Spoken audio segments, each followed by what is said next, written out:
Be sure to go to flipsidegaming.com and use promo code 6 for 10% off on orders over $10. You can do the same at the Grizzly Gentleman for some fantastic beard products that'll make your beard look and smell great. You can also go to TCG Player using the affiliate link below and shop there to help support the show. And last but absolutely not least, go to greyvikinggames.com with the link below to get those sweet arena codes. What is up, Planeswalkers? Theric 6 back with some more Mythic or Mystake. Today we are going over Zendikar block, the first set in it at least, OG Zendikar. Now OG Zendikar was a adventure plane that had a lot of really cool themes, really cool stuff, but were its mythics actually good mythics, or were they mistakes? I think I actually just called it Mythic or Mystake again, but no, I think I'm changing it to Mythic or Mystake. Anyway, were they mistaken? How am I going to figure that out? What I'm going to do is I'm going to look at all 15, I believe, of the mythics from this set and determine if they were right to be printed at Mythic, or if they maybe should have not been printed at Mythic, or if they maybe just needed a little bit of a change to be good. Now, the way I'm going to be discerning that is each card will get ratings for complexity, splashiness, and power. Complexity will cover things like forcing your deck building choices, if they modify the rules in some way, how many keywords they have, what they do to the board state. Do they make the board state very confusing? As well as if they have any wonky costs. So if they cost anything that isn't kind of like the norm, mana, whatever, that'll add to the complexity. Splashiness is the literal size of the numbers, I guess, on the card. If it's a creature, is it very large? Is its mana cost large? Even though mana cost being large isn't necessarily good, a large mana cost looks more splashy. It feels more splashy, so it adds to the splashiness. Does it have what I call an immediate impact? So what that means is, like, can you windmill slam this card more often than not? Obviously, sometimes you can windmill slam a lightning bolt when your opponent's at 3, and you can win the tournament, right? But is it a card where you are windmill slamming and be like, yes, I've just dropped this awesome splashy card? Not even if it's technically good, because again, one of the parts of splashiness is the size, like how big it is, and that adds to the impact. Another one is flavor. A card that has a lot of nice flavor nods, if it plays into the story or anything like that, it will get some bonus points for splashiness. And then the last criteria is squareness. What I mean by squareness is, let's say Felidar Sovereign here was a 6-mana 6/6 that wanted you to have 60 or more life, right? I would consider that to be a square card, because it's using 6 a lot. Now, for what it's worth, technically, you could make some arguments, you know, its total mana cost is 6, but, like, it has 4 generic, so it's like a 4, and then a 6, and, like, 40 more. And I don't care. But squareness adds to splashiness a little bit. For power, I look at how well it is played and constructed, how well it's played in EDH, and how well it's played in casual and limited. The way power is rated is different from the other two. The other two, you kind of want a max number, right? You want... Actually, that's not entirely true. You like higher complexity, but maybe not 5. You love splashiness of 5, perfect. But power, you kind of want to be the 2 to 4 range. 2 is just, it could use a little bump, and 4 is like, this card is real strong. 5 means it's overpowered, and that's a bad thing. 1 means it's way too underpowered, and it just, like, doesn't see any play. Now, let's go ahead and get started with our first card. So Felidar Sovereign is an interesting card, right? We look at complexity. It's not terribly complex on the surface, right? It essentially is just a good old cat, right? Good old cat beast. However, it changes the rules, and what I mean by that is it changes the way you win the game. You can now win the game if you have 40 more life on your upkeep. So it gets a bit of complexity there.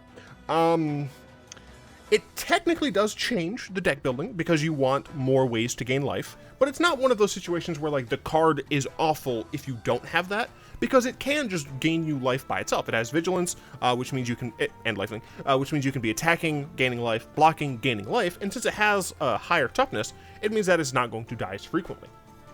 In terms of keywords, it is vigilance and lifelink. It's 2. 2 is, it doesn't reach the threshold of, like, add a check to complexity. Doesn't really change the board state all that much, other than it kind of requires your opponent to be like, hey, this needs to die. So for complexity, I think I'll give it a good old-fashioned 3. It does have some modifications here, but it's very easy to grok and understand. Splashiness, it's not technically large. 6 is like kind of the threshold for creatures to feel large, in my opinion. Once you get to 7, I think that's kind of the mana cost for creatures. That's like, oh wow. Funny enough, the mana cost for spells I think is 6, but for me at least, the creatures it's about 6 or 7. The effect is splashy. You win the game, right? That's something where it's like, you put it on the board, you're like, hey, I can win with this. And that brings me to impact. This, as I said in complexity, this is going to affect everyone, right? You're going to play this card, and people are going to be like, that needs to die, at least in EDH. There's no squareness. So for splashiness, I give it another modest 3, you know? It's a card where it has been more prominent in the past in EDH, but it's still something that you can put in a number of decks and feel very good about it, because in EDH you start with 40, and it makes a splash. When you play that card, people are like, well, that has to die, and sometimes people don't pack enough single target removal, and sometimes an entire turn cycle goes around, and then you win. But it's in white, and we all know white doesn't get any good tools. Power. I don't recall this being played in Constructed, but we still have not gotten to the point in my Magic career where I was there for normal Constructed. So that's like standard, but it definitely doesn't see any play in like Modern or Legacy, at least that I know of. In terms of EDH, we just go over to EDH Rec here. 4%, that's a lot higher than some of the other cards that we were seeing in previous builds, previous decks. It's also in just like a general, like the baseline number is also decently high. So this is, I mean, as I said, it's pretty good in EDH just because you start out with 40 life. Because this is a white card, it does have some struggles if you're playing like mono white things, although white is getting a little bit better. But in something like Oloro, Obsidat, Tristani, I prefer more than like Firesong. But in decks like those, I just realized that you can't actually see Obsidat here. This is awkward, but shut up. In decks like those, you are going to consistently be at a decent amount of life, and you're probably running a decent number of mana rocks so that you can play some of your other kind of control-y style, life-gainy style cards. So obviously power level, pretty good. In casual, yeah, I mean, in casual, this card's kind of nuts. Again, because casual very rarely has consistent play sets. I'm talking like real kitchen table casual, not like I have a casual deck, because I personally have a casual deck. It's a casual red-green Devour deck. It's 60 cards. That's it. It doesn't have sideboard. It's just casual. But I'm talking like kitchen table, like I'm playing with the cards I have. And I'm thinking of this like as, oh, I have this cool Mythic. I'm putting it in my deck of stuff I have. And so I give it a decent high score because once, as I've said in previous videos, casual environments, at least the ones I've been a part of, have been very much like build up an army with very few people actually like consistently attacking and then do stuff. And in a deck like this, where you're probably going to have some of your life gain stuff, and you know this is a decent sized body, so you can feel relatively comfortable attacking with it. You can just win games with it, which is very fun. In limited, one of the ways that we decide its limited power level is not necessarily by how it was played in limited, because I didn't play limited at this point in time, but it's how hypothetically it would do in limited if it were a rare versus a mythic. Now, as a rare in limited, I don't think this card would be bust. It'd be pretty good. Even nowadays, a 6-mana 4/6 that has Vigilance, Lifelink, and an alt win condition is probably going to be fine. It obviously depends on the exact format, but I'm thinking in like a very general, like kind of core set vacuum, right? It gums up the board nicely. White likes to have flying with it. If you pair white with black, it'll typically have some life drainy stuff in like the average set I'm talking about. So I think generally speaking, it's fine. It would be fine at rare, and hilariously, it was reprinted in Battle for Zendikar as a rare. So for power level, right, we have to say initially, it has splash, it has some complexity, sort of, but its power is relatively weak. However, I am going to give it a 3, because even though it has been downshifted to rare ever since, it still does see a decent amount of play in EDH, and I think it's a nice, comfortable amount. I don't think that will actually see this card as like feeling not necessarily Mythic, although it currently isn't. Now, here's the thing. I've changed the name from Mythic and missed it to Mythic or Mystake, right? So we had freeze. We had 9 total points. But when this card was printed, I do still think it was a decent Mythic. Now, personally, maybe it would have been a little stronger if, you know, you chiseled off a number from the 4. You could even, and this is something that I definitely advocate Wizards doing soonish, hopefully, is you take that 4 down to a 2, and then you add another white pip, so it's 5, but it's triple white. Really dig into that. I really like pip requirements as little power tools that you can use. But yeah, Felidar Sovereign, reasonable Mythic. Ionia. Shield of Emeria. Complexity.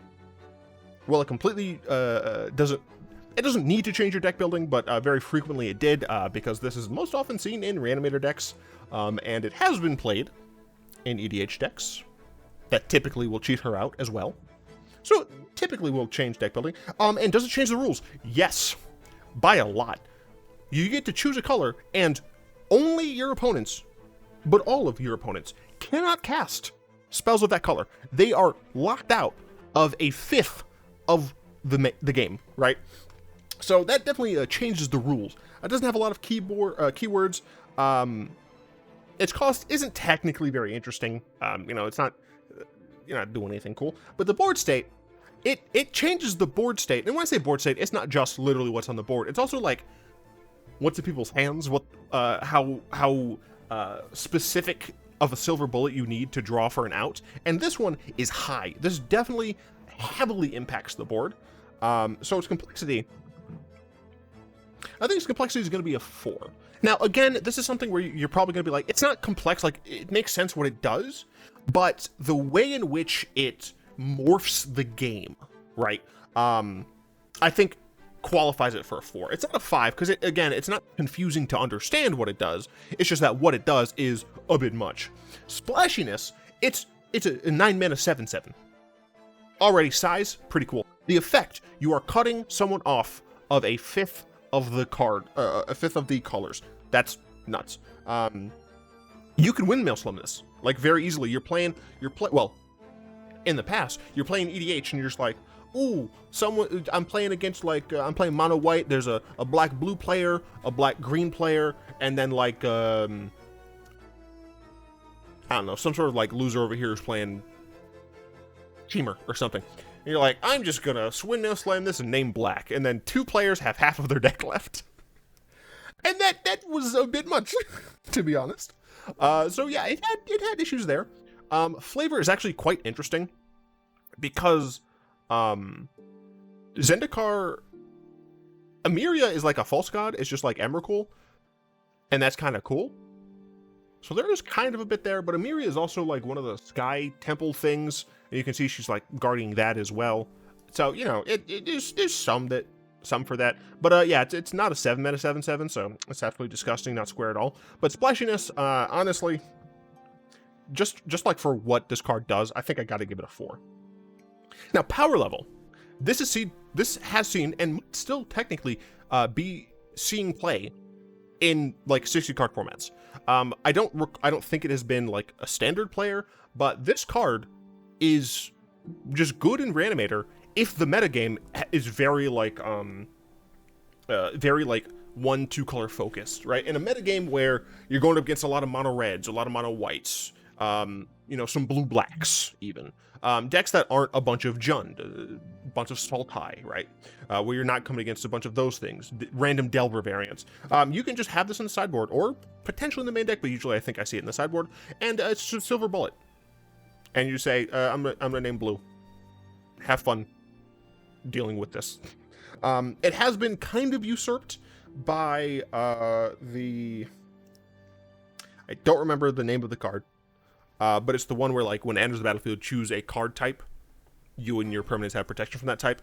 I think I've see some play in those random rare decks, but I haven't looked too deeply. In terms of EDH, it is banned. It is banned. We'll actually go over here.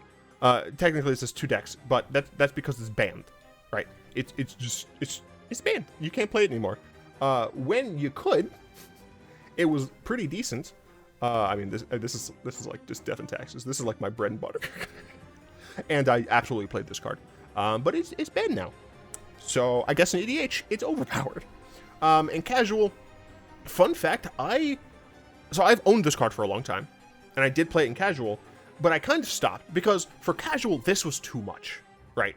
This was a card that was too strong for casual, and just wasn't fun for me to play. So I stopped playing it. But very easily, power's 5. Just what it does, and the fact that it has to be banned from one format and sees play in the Eternal formats, or at least has, right? I think warrants it having a 5. What does that mean in terms of its level? It's a Mythic. I don't think it's a Mystake necessarily. I believe back during Zendikar, OG Zendikar, Commander was still in its relative infancy, so I don't think that they could have kind of like had that in mind necessarily, right? Like, because it's not banned in the other formats that is legal in, that it's been printed in, right? Modern, Legacy, Vintage, it's not banned. It is a good power level there because of the other cards with it, but in Commander specifically, the ethos is not matching. So I definitely think that Iona is a Mythic. Then we move on to Lorthos the Tidemaker. Lorthos is really fucking cool. When we go to the complexity, it has triple pips. So as I said, you get a little bit of complexity there. However, it doesn't really need you to change your deck building. You'll like to tap things, but you don't need to. You probably want to have a lot of mana, but technically you don't need to. It doesn't really change the rules. You tap stuff down when it attacks and they don't untap. That's a pretty, I mean, it is a rule change, I'll say. But it's a relatively common one. You know, it's definitely just the froze over type thing. So that's kind of fine. Doesn't have any keywords. Does technically affect the board state, but you know, it's just costs, I think. So I think for complexity on Lorthos, I probably just give it a 2, honestly. It's not a terribly complex card. You cast Big Octopus, you attack, you pay 8 mana for its 8 tentacles, and you tap things down because they feel gross. Like, sure. Splashiness, though. Its size, huge. Absolute unit. 8/8 is pretty big boy. The effect, you get to just tap 8 things, which can be lands. It's a pretty big effect. Like, even in EDH, being able to just say, okay, I'm gonna tap down your freaking, what's the name of that stupid card called? I hate you. It's the Maze, not the Maze. Yeah, Maze of Ith. Tap down your Maze of Ith, so the next turn I can actually get damage through. I'm gonna tap down your 4 creatures, so this turn I'm going to hit you and get damage through. I'm going to tap down your artifacts, so your ramp is like screwed, although this does cost 8, so shut up. But still, I think it's a really, really interesting splashy effect. Impact, it doesn't have an immediate impact, and that does mean it loses some splashiness, right? It can just die before it gets to attack, which is sad, but whatever. Flavor, it's an octopus, so I guess that technically, flavor blending with squaredness. It's an 8 mana, 8/8, to pay 8 and tap 8. Mwah, delicious. And the fact it's an octopus, it has 8 arms, and you smack things down. It's great. It's great. I love it. Splashiness, 4. It's very close to 5 for me. Technically speaking, if it was a little bit stronger, I know that sounds weird, because like splashiness should be for power. What I mean by stronger is like, if when it entered, it tapped down 8 things, but didn't freeze them. Like, you have to attack for the freeze, but when it came down, you got to tap 8 things. Then it would be a 5, because that's like, you get the impact then, and the effect gets a little bit higher points. But as it is now, it's whatever. Constructed, I don't think I've ever seen this card played. in a constructed setting. In limited, I don't think this card would be very scary at rare. If anything, like, this is a card that people wouldn't want to see at rare because it costs 8 mana, right? The difference between 6 and 7 mana in limited is big. The difference between 7 mana and 8 mana is huge. Absolutely huge. Because the land count is like 15 to 17, right? Technically 15 to 18, but I think typically it's 16 or 17. So if you're having 8, that's almost half of your lands, half of your entire lands. So that can be difficult to get to. So for limited, you know, this can kind of go to rare or not. Doesn't really matter, I don't think. Casual, this card is nuts in casual because you'll get up to 8 mana because people won't attack, and then you attack and you pay that 8 mana that you already used to cast this card, and then you tap down other stuff and you win. Very fun. EDH though, it's only in 57 decks. Or I guess there are only 57 decks of it, because this is as commander. As card, yeah, 1%, only 3,000 total. So it's not terribly common, but you're going to see it in things like Runo, because it's just fun.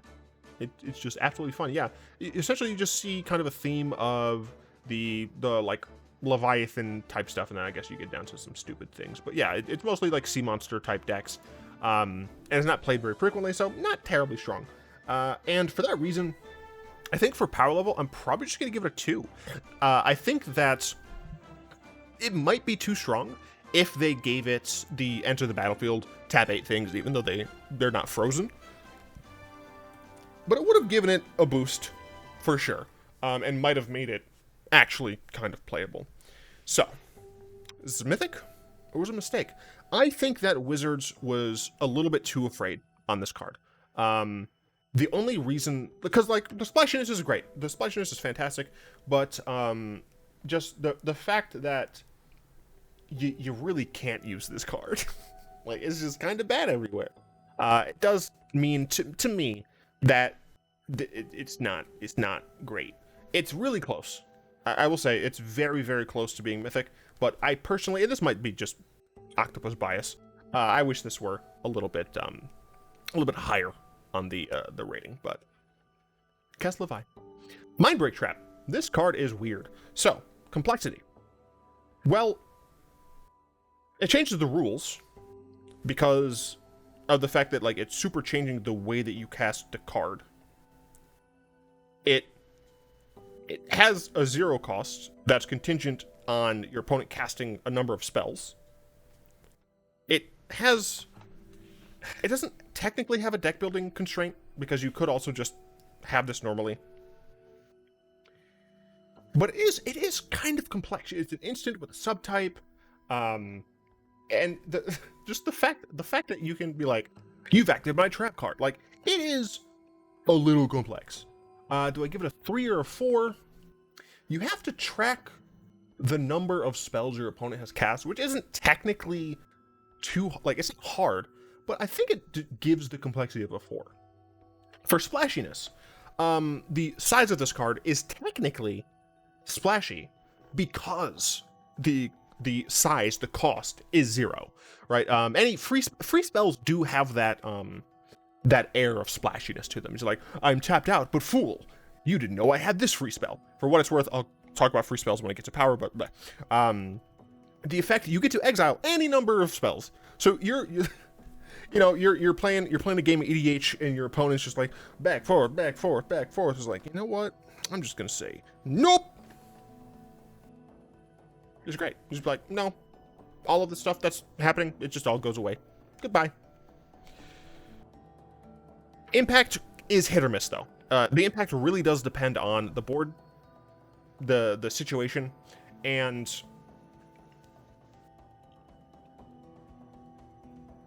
it's not terribly frequent that you're going to be in situations where your opponent has multiple spells on the stack. There are situations, do not get me wrong, but that's not terribly common. It's not square because this is 4 and this is 3, so boom. Splashiness, I'd probably give it a. It's definitely not a 1, 4, or 5. Size effect. I think I'm gonna give Mindbait Trap for Splashiness. It's like minimum 2, I think, because of the freeness. I think I'll give it a 3. I think 3 is probably reasonable. It's more like a 2.7, but you know, I'll round up.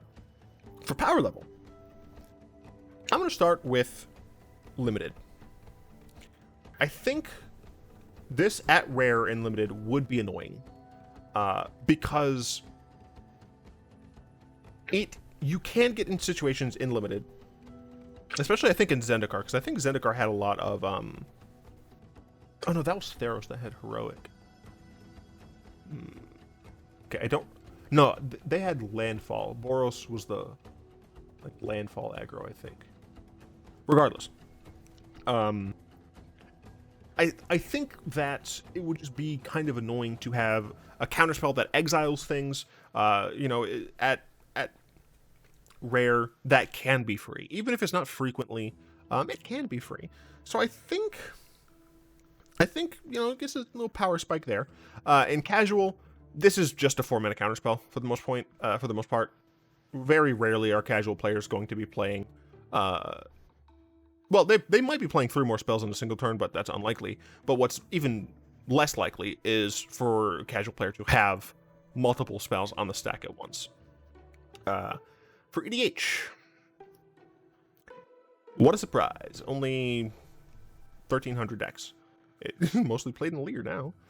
Yeah, it's not terribly good in there. Even though in EDH, it's more likely that there will be multiple spells on the stack. It's still not a super frequent occurrence unless you're playing kind of like higher tables, higher power level, where there's a lot more counter magics and draw spells that are going on at instant speed, bunch of stuff like that. Constructed. If I recall correctly, this card has been a sideboard card against some versions of Storm in Legacy, but I don't think it is anymore. I could be wrong, but I don't think it is anymore.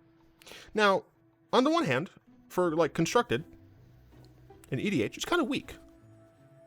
And Limited, it's a little bit too strong.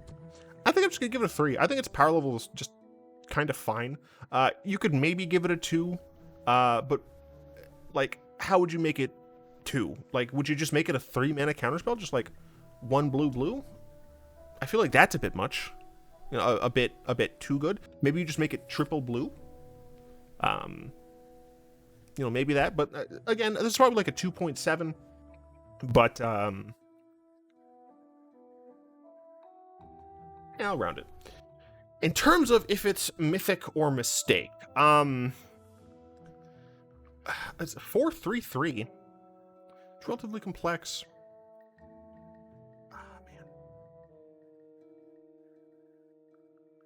For what it's worth, it's very difficult for spells, for instant sorceries to feel mythic. At least for a while. We get to some mythic ones at some point. I think this deserves to be mythic. I think what it does and what it can do allows it to be mythic, even though it's not something that it will frequently do. Kalitas, Blood Chief of Get. I mean, it's a big creature, and it has some interesting costs, right? Triple black and tap to do a thing. Interesting. The deck building. You kind of want to build a deck that is vampire stuff, because you can make extra vampires, but also you don't need to. Like, this kind of just makes tokens, so doesn't really change the rules all that much. The board state's annoying because you do have just an instant speed tap kill a thing, but it does cost 7. I think for complexity, I'd probably just give it a 2. It's not terribly complex, right? It doesn't force you to do anything. It mostly is just like oh cool, it is triple black and tap to kill a thing that could affect the board. Sure, whatever. Splashiness, its size is weird because it does cost 7, but the art doesn't feel like 7 mana. The size is, as a 5/5, again, like 5/5 is like that edge of creatures where creatures are seen as like larger. So I feel like the size isn't really there. The effect is like being able to just be like, I can kill anything. for a low cost of 3 black mana. You know, it's interesting, but because it doesn't have an immediate impact, it's not very, like, you can't windmill slam this. It's like you play Kalitas or Kalitas, whatever the name is. You play Colin, and you're just like, I hope it lives, my 7 mana investment. Or if you cheated out or something, it's like, I hope it lives, I could have cheated out a different creature. So, you know, it's kind of sad there. Not square at all. Kind of sad. Splashiness. Honestly, I'm giving it a 1. It's like a 1.4, but I think I'm dragging it down to 1. Its effect is cool, but that's about it. In terms of power level, it's not over 9,000. I don't think this is a thing playing constructed. In casual, this is okay, but you had access to like Avatar of Woe, which is like a better version of this card in most cases. In limited, again, it's 7 mana. It would be a very, very oppressive rare. Like, as long as you're able to survive to casting this card, every creature you kill is essentially like a two board state swing, right? You kill their thing and get a thing. And the fact that it's instant speed means that you can just wait and do it whenever is best for you. So, you know, I think in limited it should stay Mythic. In terms of EDH, it's a commander of 11 decks, and as a card, it is in only 924 of the very many that it could be in. A lot of vampire commanders, a lot of commanders that like vampires, a lot of commanders that like black pips, and yet this is not very played. It's pretty weak. Yeah, that's kind of unfortunate. I think this gets a 1 for power as well. It just is too expensive for what it does. It can't really affect the board because you have to wait to get to 7. In most cases, you cast it, and then it could just die. If it doesn't die, the ability is nice, but it does still cost you 3 mana. You can never attack with your 7 mana card, which, you know, is so sad. Can't kill things and attack, but it is a factor, and I think pretty obviously it's just not good. They made this Blood Chief just a little too expensive. I think even just at 6 mana, this card would be fine. Maybe you even turn it into a 4/6 to show that he's more of like a schemer guy because he has people assassinated. So, you know, 6 mana 4/6 I think would be a lot stronger for this guy. But unfortunately, that ain't it, Chief. So next we come up to Ob-Nixilis the Fallen. Very interesting card. 5 mana Landfall Demon. So with complexity, it has a set keyword or set mechanic. So that does add to the complexity because it means that mechanic. Landfall isn't actually a mechanic. Whatever, shut up. The board state is very interesting. It essentially means that all of your lands become just stupid draining things that makes this thing bigger. It doesn't fly, which is sad, but get Shrek, you've been fallen, so it doesn't really matter all that much. Doesn't really have any interesting costs. Doesn't really change your deck building, except for maybe you just want to play with more fetch lands. But like in Zendikar, that's kind of the thing. So for complexity, I'd probably just give it like a 2 or a 3. I think just a 2. What it does is pretty straightforward. It triggers off of land, which again isn't like a super weird cost. It's a different cost, but it's not super strange. So I think a pretty reasonable 2. It's not a 1. You know, it's not freaking boring. Splashiness. It's not very large. The effect is very splashy, making it so that all of your lands essentially turn into like lightning bolts that also put 3 counters on Ob is pretty nuts. Like, that effect is really interesting, but it doesn't technically immediately have an impact on the board unless you like make them cost 6. You wait until you have a land in hand and 5 mana. You play this, then you play the land, right, to get an immediate use out of it. So yeah, it's not the most impactful thing, but the flavor is sick because this we've already been introduced to planeswalkers, and this I think is our first showing of a planeswalker that lost Spark, right? So it definitely gets a pretty big flavor nod, right? This is a dude who got screwed because of the mana on here. So it gets a nice flavor nod. Also, it gets squareness. Now, it doesn't get perfect squareness, but because this is the number 3, it's a 3/3, lose 3, put 3, I'll give it a pass. Decently square, we'll give it a 3. I think 3 is reasonable for splashiness. Yeah, I think it's reasonable. It's like a 3.3, 3.4, 3.3 is more square. But yeah, I just can't bring myself to make it a 4 on splashiness when there are so many other much more splashy cards. For constructed, I don't recall this ever seeing play in an actual constructed deck, but I wouldn't be surprised if this legitimately was played in some sort of control deck in like standard. Or I think they were still extended when this was around, but I don't remember. Extended, I bet many of you don't even know what extended is. That blows my mind. I'm old. Anyway, in casual, one of my friends had this. This card in casual dominates because, as I said, one of the things that you don't like doing, at least my group, is to attack too early because you're afraid of losing your creatures or dying to the backswing. However, this just lets you play the too many lands you're playing in the deck, and just dome your opponent until they die. So it is pretty decent in casual. In limited, this card should be a mythic. I think at rare, this card would just be infuriating to constantly see. Right? It's a 5-mana card. That's like 5 mana, not too expensive, and you'll get a couple more land drops. The first land drop you get after this, right, makes it a 6/6. Makes it 6/6. Your opponent's already lost 3, right? The second one, your opponent has lost 6 life. You have not done anything else, right? This also was a set with fetches in limited, which means the landfall was a little bit easier to trigger. There was other like search effects and things like that. So I think this needed to be mythic rare, if nothing else, than for limited. When it comes to commander, he only commands 50 decks, but I think he's played an okay number. 2%, 6,000. Like it's not terrible. Lands, you can see kind of lands mostly, but it's not terrible because again, it just turns your lands into your ability to shoot somebody in the face. You can use that as a nice bargaining tool. I think it's very interesting. I think it has a really good power level. I think Ob is kind of perfect in his power level. We have a 2/3/4 here. Yeah, I honestly I don't think Ob is too weak. He could be a little bit more powerful. Maybe like once he has counters on him, he can fly. That would obviously make him better. But I think he's honestly fine where he is now.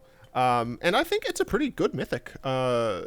You just have an interesting character that's been screwed over, and it hates the land, right? It's growing from its hatred when more land enters, right? It's like hitting your opponent, and it's like, I'm stronger because I hate this crap. It's cool. I like it. I think Ob is cool. Ob is a good mythic. Soren Markov. Oh, Soren, how you have just modified the world. And it started with that smile. That damn smile. Soren is complex. Deck building, not all that much. Change rules, yes. You just set someone's life total. Now, technically speaking, your opponent is just losing life to get to 10. But still, you're just setting someone's life total, which is hilarious. Also, you can just control someone's turn. It's similar to take an extra turn, except you get to waste their stuff. Absolutely rule changer. Affecting the board state.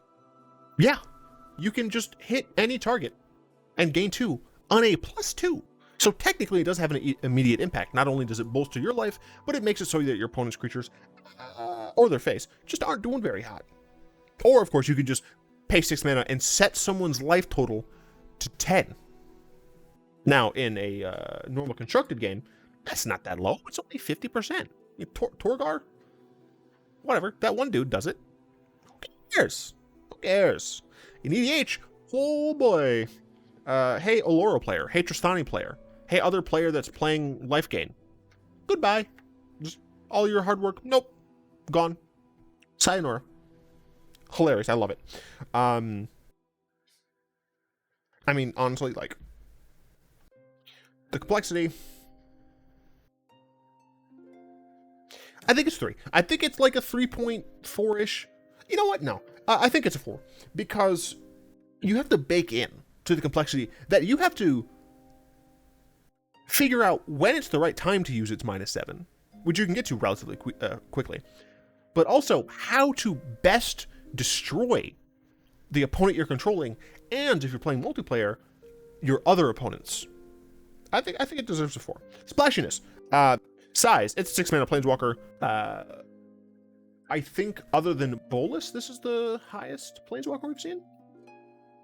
3, 4, 5, 4.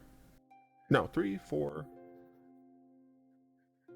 Yeah, I'm pretty sure this is the other highest. Shut up. It doesn't matter. So I think the size, cool. The effects are very splashy. Getting to take someone's turn is nuts. Flavor is pretty sick. We get to see a vampire planeswalker do vampire-y things. That's pretty cool. We'll give it a nice 3. I think it's a nice middle ground 3. Power level. I legitimately don't know if this will play constructed, so I'm just gonna not talk about that. And casual, oh baby, this card is fucking annoying. And limited, it does have 3 black pips, but I do think, very similar to Ob, that this card would just be too annoying at rare and limited. I think the environment would see it too often, and people would just die. Because honestly, like, even just this, even the +2 is redonkulous. And EDH. It is in 7,000 decks. It's not terrible. It's not bad. It's honestly not bad. I think for power level, I think that's an easy 3. It can be very annoying in some circumstances, but it's also not busted. You know, it's not something that is making everyone super angry, calling for bans, things like that.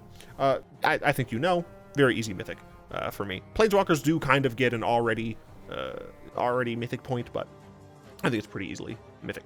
Chandra Ablaze. It's our next walker that's also 6 mana. So she is decently complex. I think more complex than Sorin. Because she does come with deck building restrictions. Now, Sorin wants you to play black so you can cast him. Chandra wants you to play red because her ability kind of only functions with red cards. Which also means that it doesn't function with land cards, which is fucking annoying. It does technically allow you to like do madness stuff, so there's some deck building there as well, some positive deck building, but kind of annoying. In terms of breaking rules, her minus ability, or her ultimate ability kind of does that. You're able to just cast red into sorcery cards from your graveyard without paying their mana cost, but it's like kind of a one-time thing. If it was a emblem, which I don't think, yeah, no, they had emblem with Elspeth, so yeah, but we haven't seen, you know, there's not an emblem here, so it's like, it's whatever. An emblem would make it more complex for sure. And then board state, she doesn't really do all that much. Like, her plus could deal 4 damage to anything. You have to have a red card for it. Which, at least at this time, red was not known for gaining card advantage. Oh wow, she's only been printed in Zendikar. Like, this is her only printing here. And she's still only $6. So, kind of shows you that she's not very strong. But we're talking about complexity here. And in terms of complexity, she's more complex than Sorin, but only by fractions of a point. So, yeah. Yeah, I think that's reasonable. Yeah. Splashiness. Again, 6 mana. She's a planeswalker that's already splashy. You can...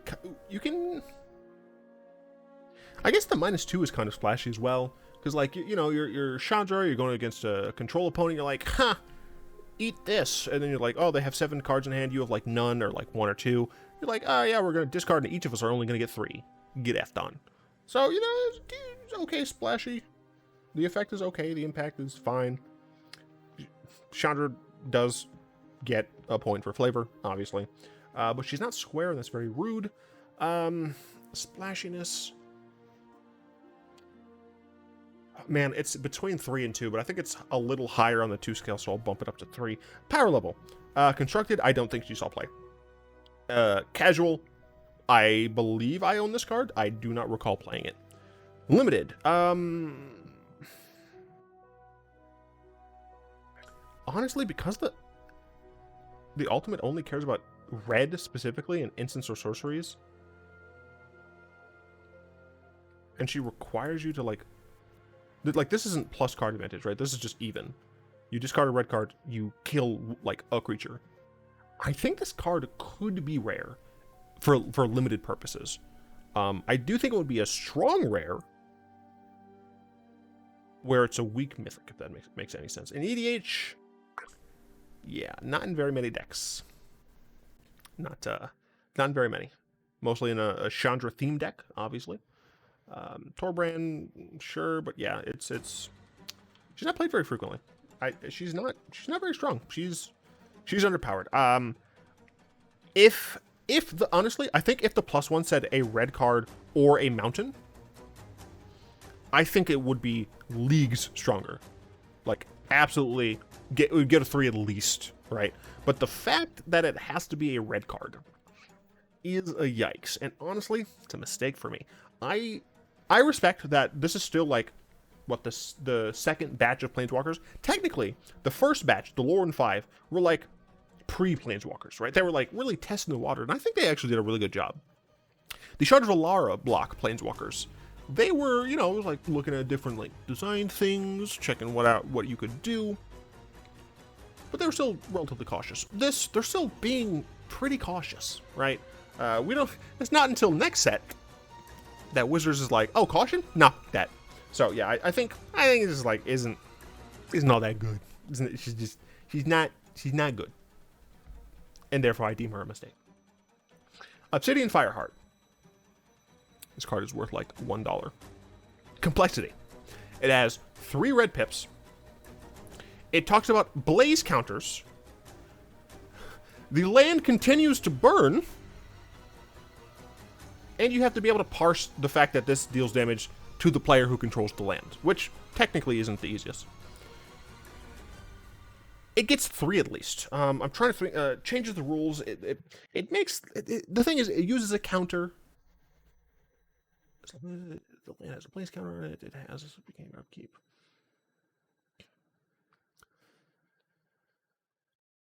Yeah, it doesn't really care too much about your deck building. It does make it so the rules change in that you're making lands just hurt the crap out of you. That's kind of it. The board, you know, your opponent doesn't want this to last a long time, and the fact that you can, you know, use its ability to instant speed, you can do it multiple times as long as you have mana. That does mean this card can be kind of dumb and fun. I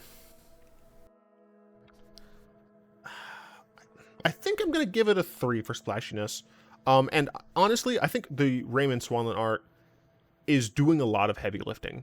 I think Raymond Swanland does a fantastic job at drawing elementals specifically, because his art is very, like, raw looking. It's very, very kind of primal feeling. So I think it deserves 3. Power level. In casual, this is nuts. Again, very similar to Ob Nixilis. You just stack stuff on it. You do dumb stuff. In limited, if this card were rare, even though it is 3 red pips, I do think that it would be relatively problematic. It's a 4-mana 4/4 right off the bat, so it can block and be fine at blocking. It can attack and be fine at attacking. But being able to just kind of use your extra mana, because again, mana sinks and limited are nice. They're real crisp. Being able to use your extra mana to just force your opponent to take pretty constant damage is very similar to the 6-mana Chandra that pluses to give an emblem that burns, right? It's very similar to that.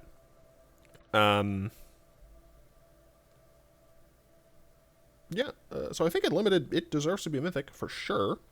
Constructed, again, I don't think this was ever really played in Constructed. It's legal. What the fuck? What does it mean? It is legal in something called Penny? I don't know what Penny is. In terms of EDH, it is unfortunately not played very frequently. My assumption is that it is because it's a mono-red deck that doesn't do some of the common mono-red things.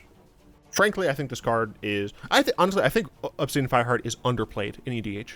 I think that, 1, this card is pretty cheap, and 2, the effect to cost is not bad. Obviously, you know, you can only hit a land at a time, but the fact that those lands still burn, I mean, the flavor text alone is great. the fact that those lands still burn, and that it's like, it's still just an okay sized body. Like, it's not terrible. I think this card is woefully underplayed. I really do. I think it's a 3 power level. It's probably like technically well, it's probably a 2. I was gonna say it's like a 2.6. I'm rounding it up, but it's probably more like a 2.4.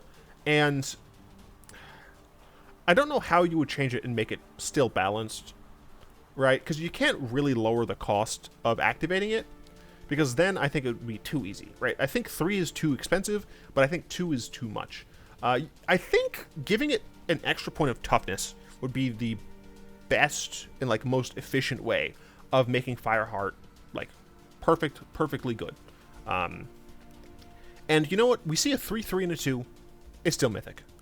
The art, what it does, everything about it, I think is just really strong. And the land continues to burn is one of the best reminder texts in all of Magic the Gathering, in my opinion. It is just fantastic. I'm gonna take a small break so I can wet my whistle, and then I'll be right back. And we have returned. Looking now at War and Instigator. Complexity. Deck building, you want maximum goblins. Changing rules, you get to just put goblins into play. Costs, you have to deal combat. Oh. You have to deal damage to an opponent, not combat damage. If you put a pinger on this, you just tap it to ping, you get to just put a goblin into play, which is fucking nuts. The fact that it has double strike, it means that like you get to do stuff. The complexity, it's a 1/1 double strike that wants you to deal damage, but it doesn't have to be combat damage. It's in between a 2 and a 3. I think I'll give it a 3.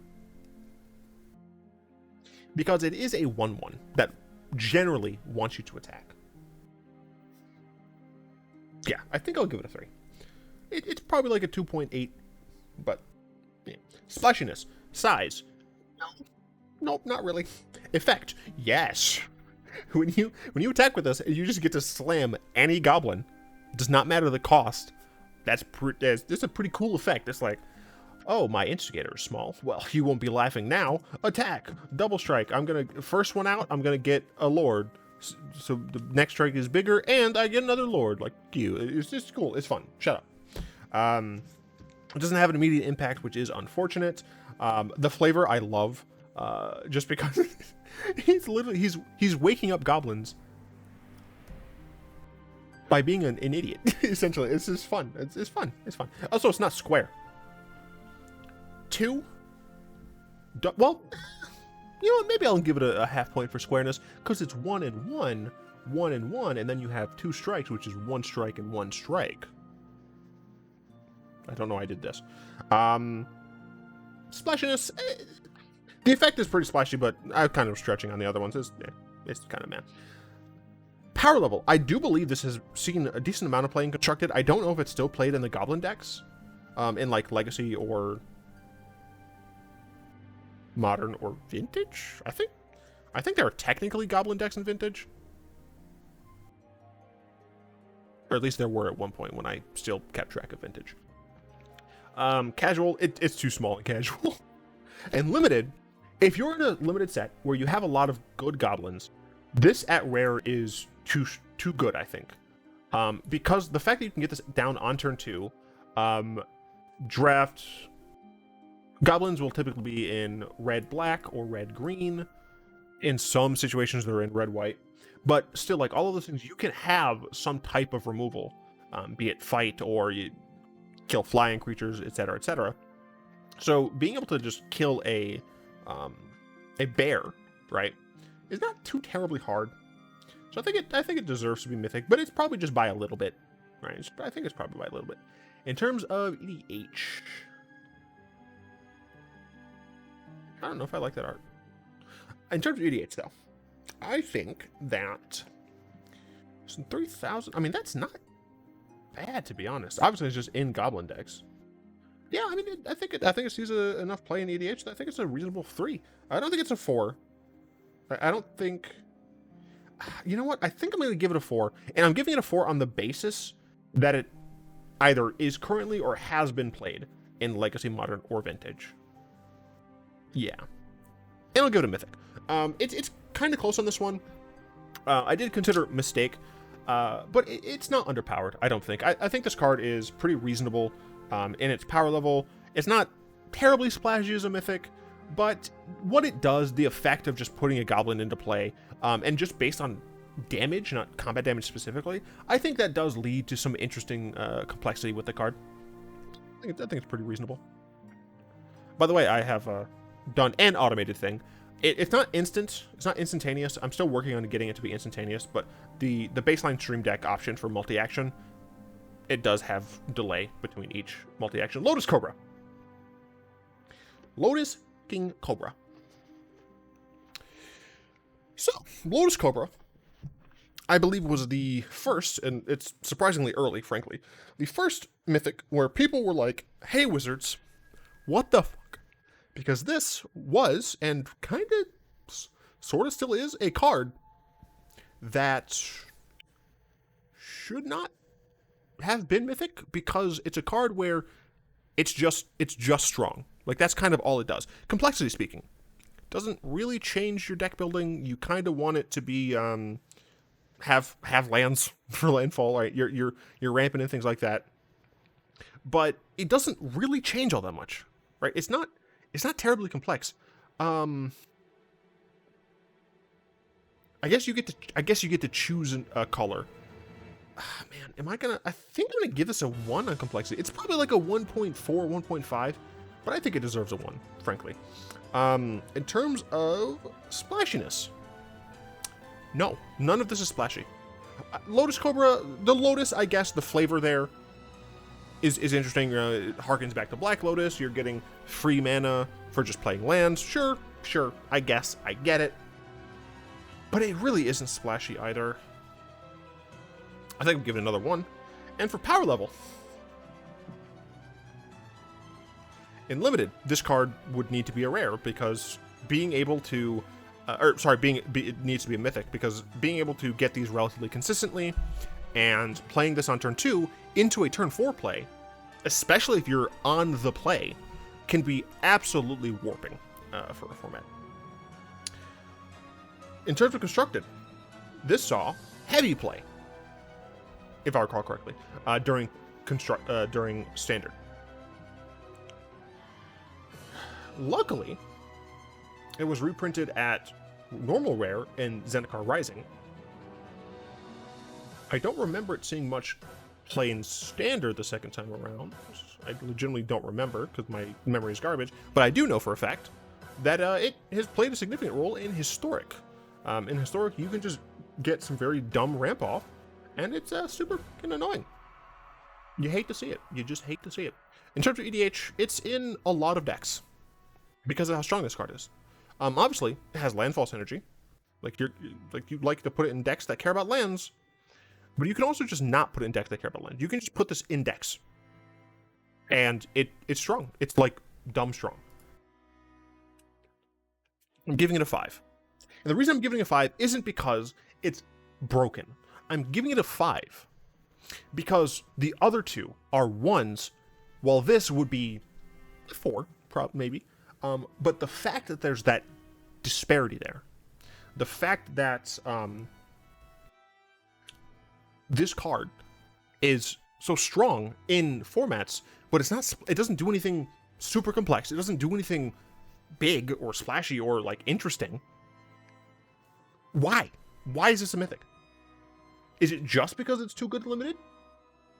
That like, oh, we didn't want to make it rare because it'd be really annoying and Limited. Okay, make it a 1/1 then? Because like, the thing is, this can also just attack.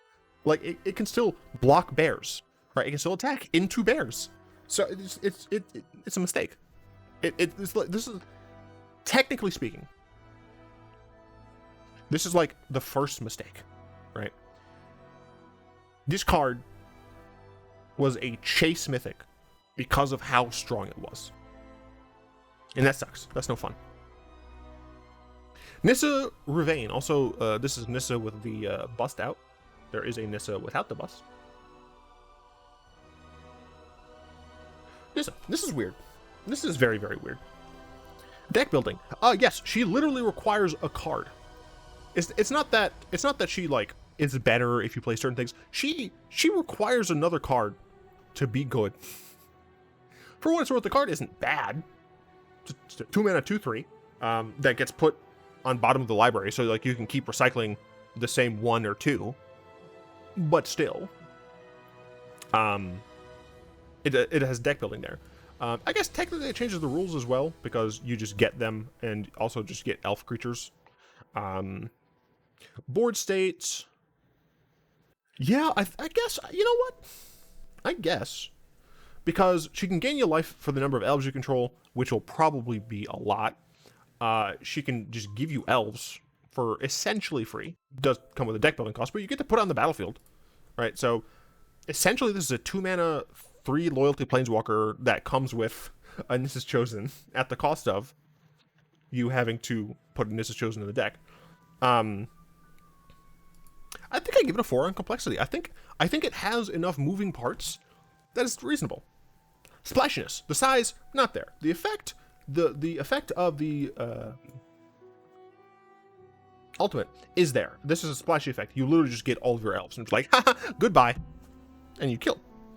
The flavor is cool. She's from here. It was more interesting in my opinion when she was a dirty racist that learned her ways, but they downplayed that recently, which I don't know. I think characters, I like when characters have human flaws, because then they get to go through a character arc that we unfortunately don't see too often in today's society. You can live vicariously through their character arcs. Anyway, yeah, she's not very splashy though. She gets splashiness for being a planeswalker and for the ultimate, but nothing else really. So she's kind of like a 2.4 on splashiness. Power level. This is one of those situations where the planeswalker is narrow. And I've said previously that, in my opinion, narrow walkers should be stronger. She's strong, but too narrow. I mean, if this were printed nowadays, especially if it was in arena only, this would just be...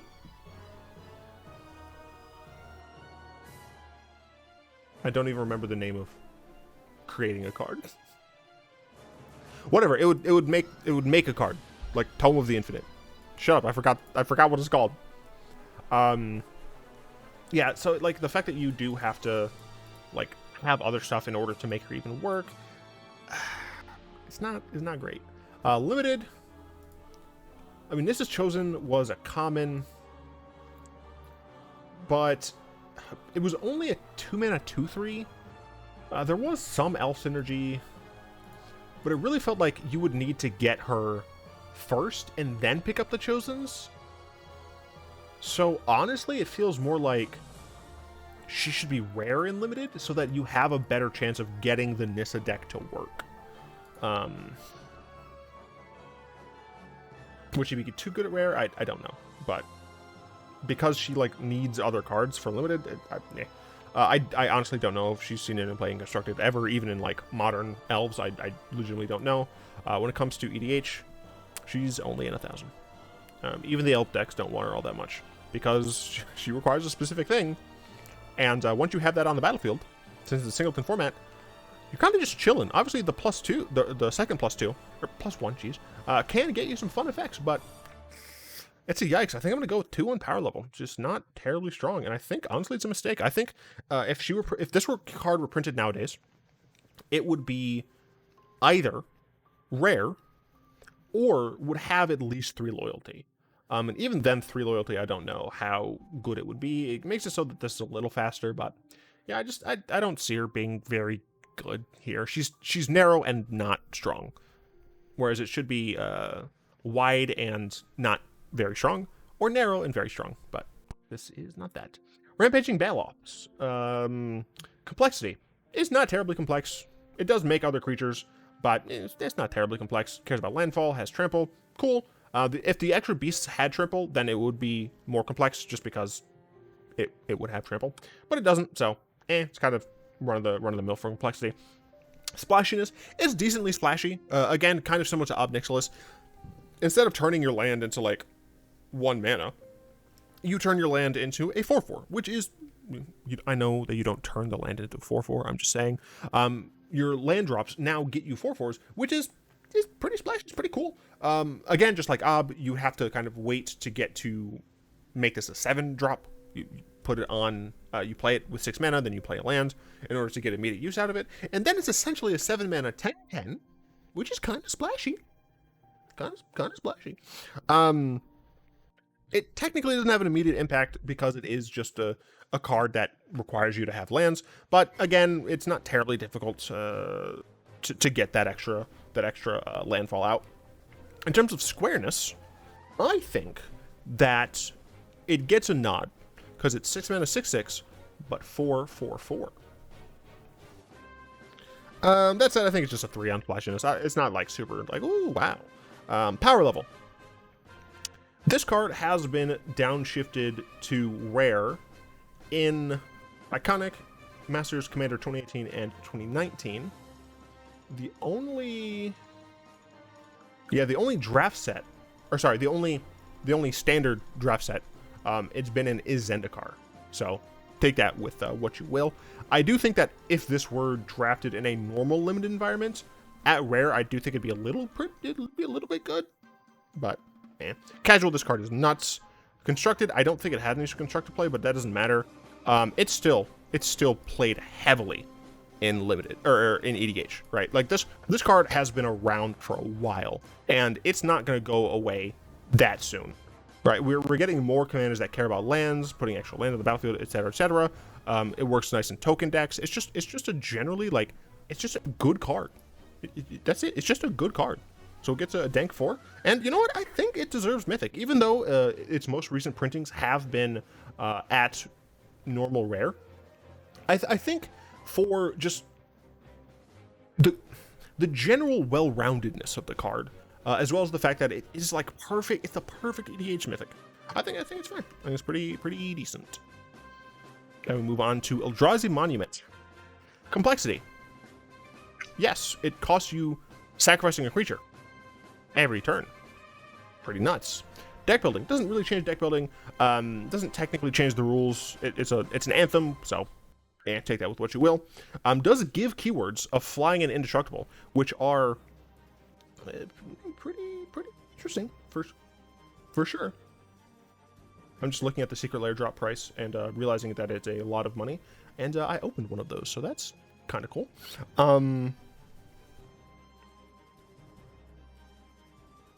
Board state. I mean, it does immediately affect the board state. I'll give it a because it doesn't really force you to make deck building changes, but it does really affect the board because you definitely need creature. I guess it does affect deck building because you really do want to make sure that you have a lot of creatures.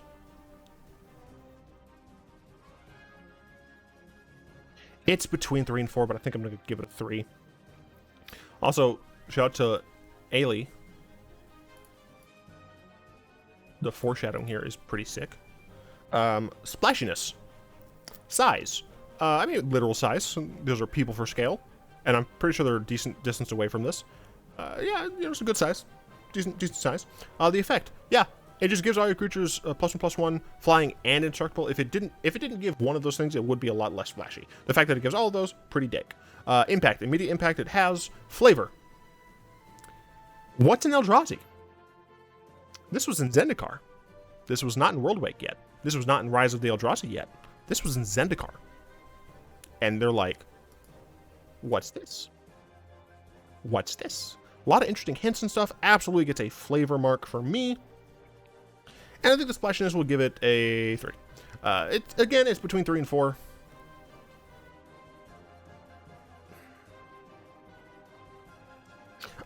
I'll give it a 4. Power level. Casual, this is kind of nuts. Limited, if this were... I think in limited, you might not be able to have enough creatures to continuously sacrifice to this. And again, it's if you can't. So you can't choose not to. You can't choose to just let this thing go away. You have to.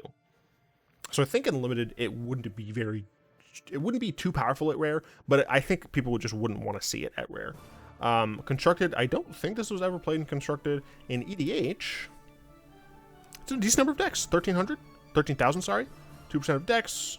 It's in a lot of token decks. Makes a lot of sense. Makes your tokens bigger and better. Yeah, no, I mean, that's absolutely respectable. So I think pretty reasonable power level. Again, it only gets a 3 because I don't think it's all that great in limited or normal constructed, but for EDH and casual, it is pretty nice. And honestly, it's pretty easy mythic here. The fact that you're just like, what's this Eldrazi stuff? What are you talking about? That's pretty epic. And the last one, Eternity Vessel, 6-mana artifact that does some fun stuff. Deck building. Technically speaking, you do not care about deck building with this card. You might want to gain life, but you know, change the rules. You turn your lands into replenishing your life total, which is pretty sick. Board state it does not change. Complexity though, you do have to like note your life total. Well, you put charge counters on it equal to your life total.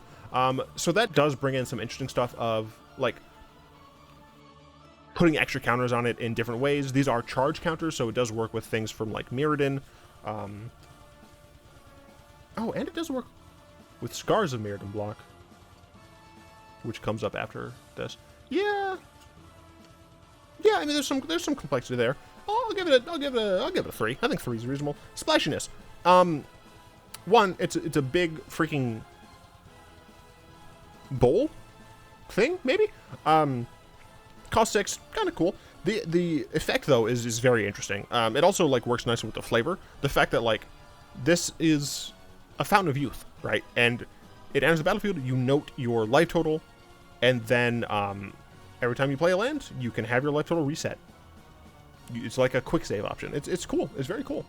Yeah, I think that's Splashiness. Between 3 and 4, I'm gonna give it a 3. Power level. Not played. I don't think it's played like anywhere. Yeah, not played here. It was not played in constructed. Not played in casual. I don't think it's worth running in limited. Maybe sealed, but yeah, it's I think probably a 1. We've seen similar things to this before. I think if it let you increase the number of charge counters on it, like when you play a land, like whenever your land enters blah blah blah, you do all that. If you don't, you may choose to like make the number of obviously you'd word it well, but you'd make the number of counters on it your new life total, right? If you're gaining life, it does allow you to keep that ceiling higher. I think that would probably be nice for it. Damn, this one's really hard because it feels mythic to me, right? It feels like a mythic, but it really is just super not do anything. Yeah, I think it's just a little bit too ungood to be a mythic. I think I gotta give it Mystake. Sag, but that is the end of our video today. Apparently, someone wanted to volunteer to have a Google Doc of the Mythic or Mystakes, so I look forward to posting about that soonish. Let me know what you thought about my evaluations of any of these cards. Did I get anything super wrong? Did I get anything super right? How did you feel about Lotus Cobra if you were around at the time of its printing?